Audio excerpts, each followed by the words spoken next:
Hello दोस्तों। आज मैं आपके सामने फिर से एक बहुत ही महत्वपूर्ण बिंदु पे कुछ बात करने के लिए उपस्थित हुआ हूँ।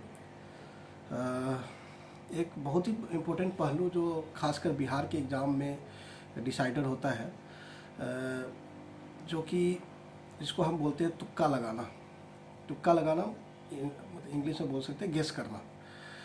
तो क्या है कि बिहार के एग्ज़ाम में तुक्का लगाने के स्कोप ज़्यादा है, क्योंकि एक तो बीपीएससी के जितने भी पेपर होते हैं उसमें नेगेटिव मार्किंग नहीं होता, और बाकी जितने भी एग्ज़ाम से बीपीएससी कंडक्ट कराते हैं उसमें 1/10 नेगेटिव होता है।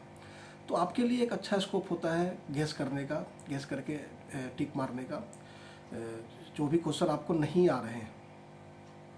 बट इसका मतलब ये नहीं कि बस आपके पास ये मौका है तुक्का लगाने का तो ब्लाइंडली कुछ भी मार दिया, तो आप उस अपॉर्चुनिटी का पूरा फ़ायदा नहीं उठा रहे हैं।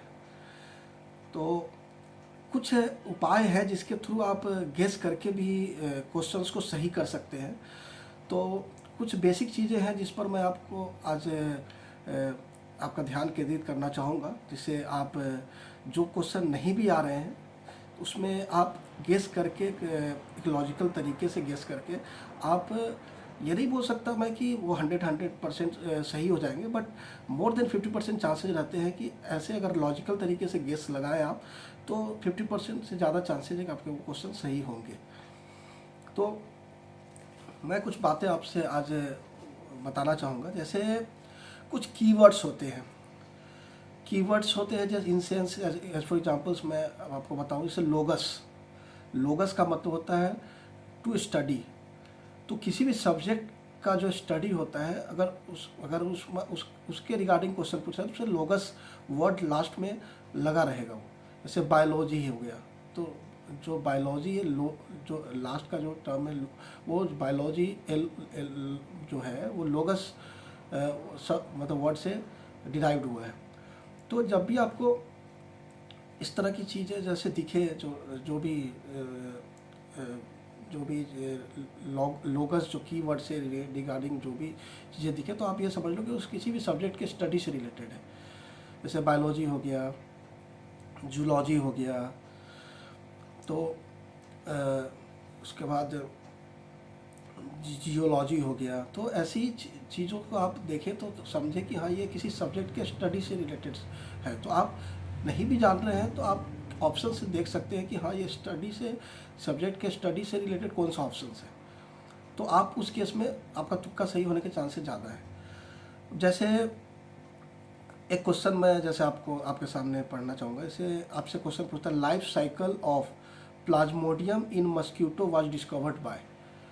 अब हम ना मुझे पता है ना बहुत लोगों को भी नहीं पता होगा कि लाइफ साइकिल ऑफ प्लाज्मोडियम जो है, जो मस्क्यूटो है, वो कौन डिस्कवर किया था।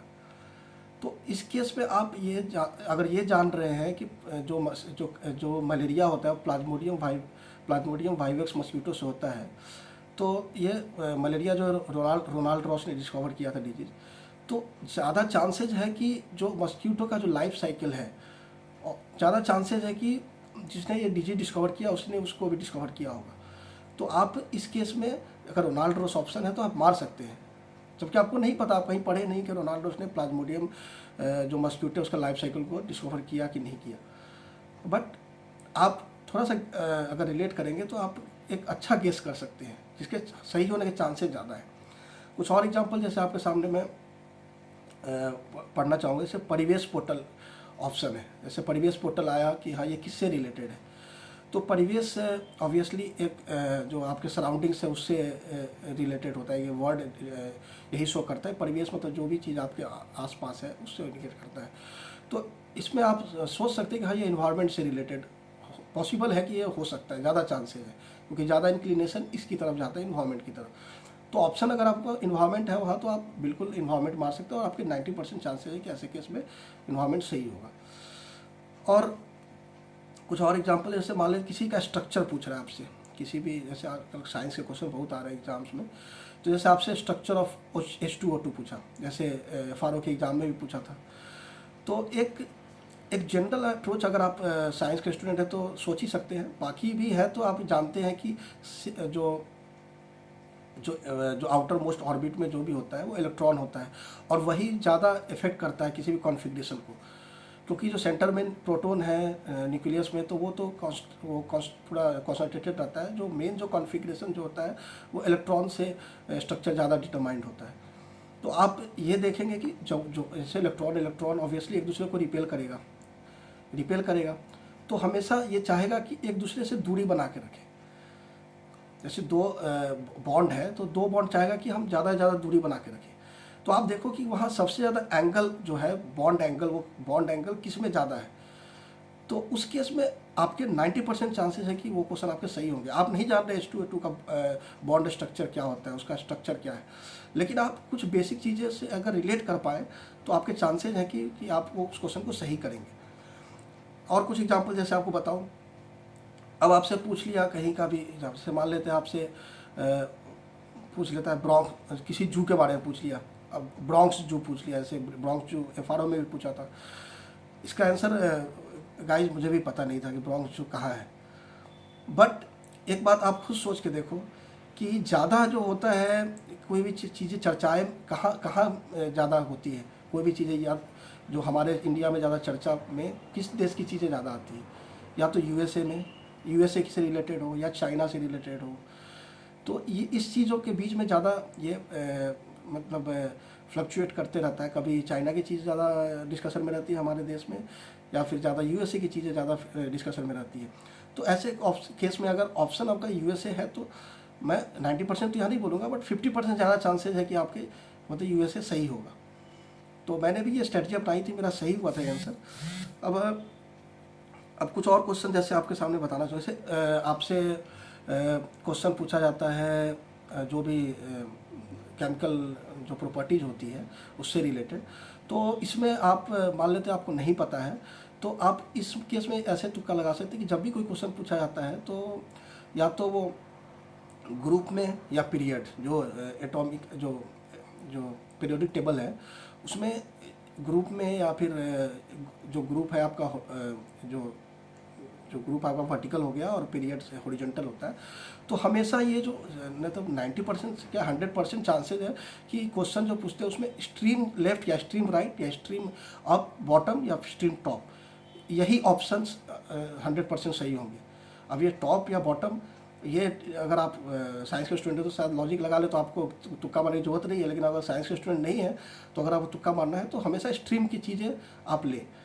अगर अब स्ट्रीम की चीज़ें भी आप ये बोलेंगे कि मुझे कैसे याद रहेगा, तो याद तो ऐसे सही बात है, अगर आप नहीं याद रहेगा तभी आपको तुक्का लगाने की ज़रूरत है।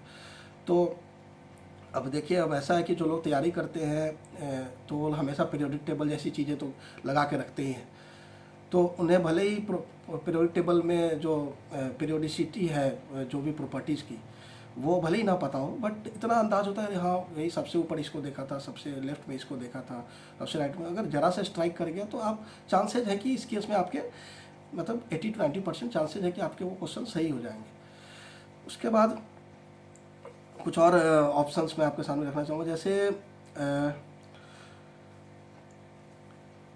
एक और जैसे बहुत सारे क्वेश्चंस पूछे जाते हैं क्रोनोलॉजी से रिलेटेड, जैसे कि ये किससे पहले कौन घटित हुआ, किसके बाद में कौन घटित हुआ। तो एक रफ जो होता है एक नोट्स ज़रूर बनाएं आप क्रोनोलॉजी से रिलेटेड फ्रॉम मतलब एंशिएंट पीरियड टू जो मॉडर्न पीरियड जो 1950 तक का जो पीरियड है उसका एक क्रोनोलॉजी जो है ज़रूर आप कॉपी पे बनाएं। भले आप याद ना करें लेकिन एक रफ एक दिमाग में होना चाहिए। तो जैसे आपसे मान लेते क्वेश्चन पूछता है कि साइमन कमीशन के समय जो है उस समय वायसराय कौन था। अब साइमन कमीशन तो सबको याद होता है कि 1928 में आया था भारत में, बट उस समय वायसराय कौन था ये बहुत कम लोगों को पता होता है। तो आप सोचो ज़रा सा रिलेट करो यहाँ पे तो आप आंसर निकाल लोगे। जैसे साइमन कमीशन 1928 में आया था और 1931 में गांधी इरविन पैक्ट हुआ था। तो गांधी इरविन पैक्ट हुआ था तो उस समय वायसराय लॉर्ड इरविन थे। तो अब ये आपको नहीं पता कि इरविन कब से कब तक था, लेकिन अगर आपको गेस ही करना है तो सबसे बेस्ट ऑप्शन इस केस में इरविन ही होगा, और जो कि आपको मतलब 80% चांसेस है कि आपको ये क्वेश्चन सही करा सकता है। तो क्रोनोलॉजी अगर नोट्स बना के अगर रफ आइडिया रख लेते दिमाग में तो सबसे बेहतर है।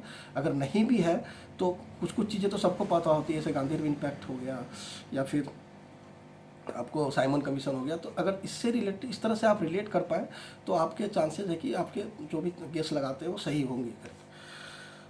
उसके अलावा मान लेते हैं एक और कोई क्वेश्चन पूछता है कि ये थोड़ा अलग नेचर की बता रहा हूँ मैं आपको, जैसे division of power division of power between centre and state was first प्रोमोगुलेटेड in which year. यानी कि डिवीजन ऑफ पावर जो है वो फर्स्ट कब मतलब भारत में अप्लाई हुआ था। तो अब ये देखो आप, डिवीजन ऑफ पावर क्या है, अपने कॉन्स्टिट्यूशन का जो division of power between centre and state basic structure है हमारे कॉन्स्टिट्यूशन का। और अगर आप थोड़ा सा गौर करेंगे तो हमारा कॉन्स्टिट्यूशन का मैक्सिमम पार्ट जो है वो गवर्नमेंट ऑफ इंडिया एक्ट 1935 से डिराइव्ड है। तो अगर ऑप्शन वहाँ है, क्योंकि कॉन्स्टिट्यूशन के जितने भी चीज़ें हैं वो सब मैक्सिमम चीज़ें 1935 से ली गई है। तो अगर हम गेस करना होगा तो यहाँ सबसे बेस्ट ऑप्शन हमारे पास अगर वहाँ है गवर्नमेंट ऑफ इंडिया एक्ट 1935, तो obviously you should go for government of India act 1935 and that will make the chance 90% for the answer to be correct. तो ऐसी कुछ चीज़ें हैं दोस्तों। अब क्वेश्चन तो बहुत सारे हैं बट कुछ एक बेसिक जो आइडियाज़ है वो ऐसी इस तरह की है जिससे आप थोड़ा सा मतलब गौर करके आप अपने जो गेस वाले क्वेश्चंस हैं उसको भी ज़्यादा से ज़्यादा सही कर सकते हैं। तो दोस्तों मैं आशा करता हूँ कि ये वीडियो आपके लिए बहुत ही लाभदायक सिद्ध होगी और आप इस स्ट्रेटजी से साथ चलेंगे तो आपके मैक्सिमम गेस वाले क्वेश्चन सही होंगे, जो कि बहुत डिसाइडर होता है किसी भी एग्ज़ाम में। क्योंकि देखो आजकल तैयारियां सबकी अच्छी होती हैं, मैक्सिमम लोग, क्योंकि मटेरियल इतने अवेलेबल हैं। तो जो भी जनरल अवेयरनेस से रिलेटेड जो भी एग्ज़ाम्स हैं जिसमें जीके ज़्यादा पूछे जाते हैं तो उसमें क्वेश्चंस मैक्सिमम लोग अच्छा अटैम्प्ट करते हैं। कुछ गेस क्वेश्चन अगर सही हो गए जितने ज़्यादा से ज़्यादा, फिर आपका सक्सेस मतलब 100% गारंटेड है। तो इन बिंदुओं पे आप आने वाले एग्ज़ाम जो भी आने वाले हैं उसमें ध्यान दे के इस पर अगर थोड़ा गेस में अगर थोड़ा लॉजिकली अगर गेस करें तो अपना सक्सेस को सुनिश्चित कर सकते हैं। तो दोस्त आज के वीडियो में यहीं पर समाप्त करता हूँ। Best of luck for your upcoming exam. Thank you, good night, नमस्कार।